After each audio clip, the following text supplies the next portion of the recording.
আসসালামু আলাইকুম। আশা করি সবাই ভালো আছেন। আল্লাহর রহমতে আমিও ভালো আছি। তো সকাল সকালই রান্না করে চলে আসছি, যে আলু ভাজি বসায় দিছি। আর এদিকে এই যে আটাটা ছাইনা নিছি, পরোটা বানাবো। আর সাথে তো চা আছেই।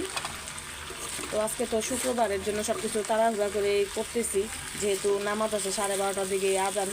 তো নাস্তা খায়া রান্না বাড়ার আয়োজনও করতে হবে।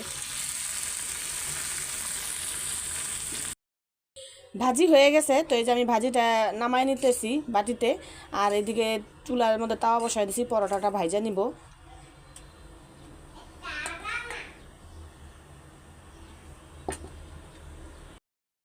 নাস্তা বানানো শেষ, তো সবাই খাইয়া নিতেছি। সবার খাওয়া শেষ, আমি খাইতেছি। আর যাইয়ান যাইয়ান যাইয়ান খাসো রুটি না খেয়ে নাও। না আমি বাবার লোকে খাই। বাবার সাথে খাইছো? আচ্ছা।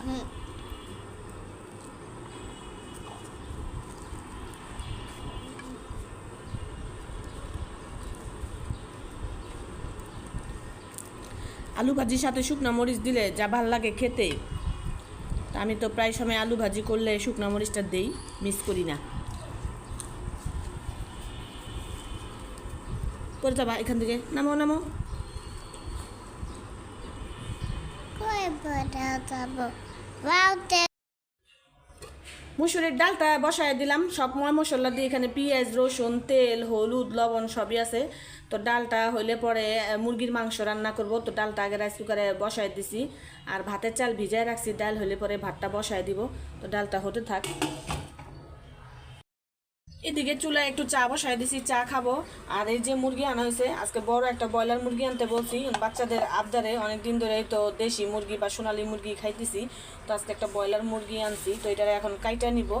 আর পেঁয়াজ তো কাইটা নিছি। আর এই যে চাউল ভিজায় রাখছি, ডালটা হইলেই ভাতটা বসায় দিব। তো চাটা খায়া তারপরে মুরগিটা কাইটা নেই। মুরগির মাংসটা কিন্তু বসাই দিছি কষেতে, এই যে কষতেছে। তো এখানে আজকে সম্পূর্ণ মাংসটা আমি বসাইছি, একদম হাতে বাইটা নিছি মশলা পাটায়। হ্যাঁ দেখুন, মাশাল্লাহ তরকারির কালারটাও খুব সুন্দর আসছে। আমার মশলা কিন্তু বাটা হয়ও না, এখনো বাটতেছি আর রান্না করতেছি। তো এই যে এখানে মশলা বাটতেছি আমি, যেখানে পেঁয়াজ নিয়ে নিছিলাম। আর এখানে যে শুকনা মরিচ আছে, ধইনা আছে, জিরা আছে। তো এগুলি সব এই যে একদিক দিয়ে বাটতাছি, আর একদিক দিয়ে তরকারির মধ্যে দিছি, বাটা হয়ও নাই, হইতেছে না। তো ব্রয়লার মুরগি যেদিন রান্না করি ওই দিনকে আমরা এরকম মশলা একটু বাইটাই দেই, নাহলে তরকারি ভালো লাগে না, যেহেতু ব্রয়লার মুরগি। মুরগির মাংসটা কষানো শেষ, তো আমি এটা এখন বাগার দিব। এই যে পেঁয়াজ কেটে নিছি, তো বাগার দিয়ে নিই। মাংসের তরকারির মধ্যে বাগার না দিলে আবার ভালো লাগে না তরকারি খাইতে। আর আজকে যেহেতু ডাল রান্না করছি, এর জন্য বেশি ঝোল রাখবো না, হালকা মাখা মাখা, মানে গ্রেভি গ্রেভি রাখবো।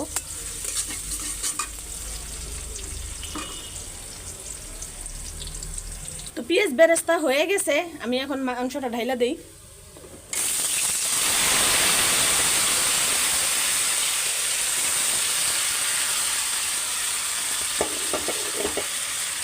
এটারও কিছুক্ষণ কষাবো, ভালো করে কষায় তেলের উপর উঠায় তারপরে হালকা একটু ঝোল দিয়ে দিব। তা আমি এর মাঝে আবার কতগুলি রসুনও দিয়ে দিছি, আনাম আনাম কতগুলো রসুন দিয়ে দিছি, যাতে খাইতে ভালো লাগে।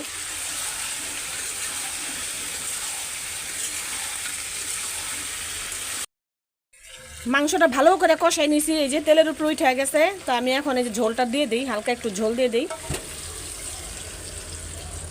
এই তরকারিটা হয়ে গেলে ডালটা বাগার দিলে শেষ, ভাতও হয়ে গেছে। তো এখন খালি একটু জিরা ফাঁকি করে দিব।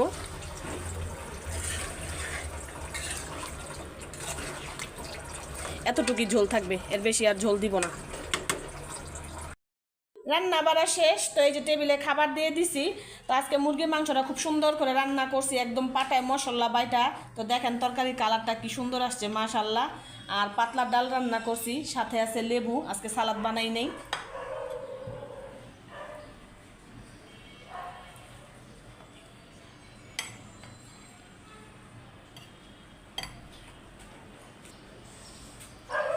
তো এখন কে নিছে? এখন তোর মা নাই, যে মা প্লেটে উঠায় উঠায় খাওয়াবে।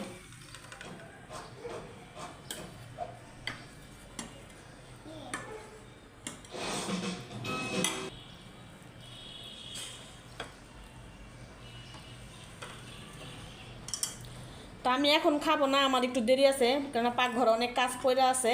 ওগুলোকে পরিষ্কার করে তারপরে গোছ গাছ করে খাইতে বসবো। তো জায়ানকে আমি পরে খাওয়াই দিব। ওরে খাওয়াইতে গেলে এখন 1 ঘন্টা সময় নেওয়া লাগবে আমার হাতে, ওরে খাওয়াইতে গেলে অনেক পারাপারি করা লাগে।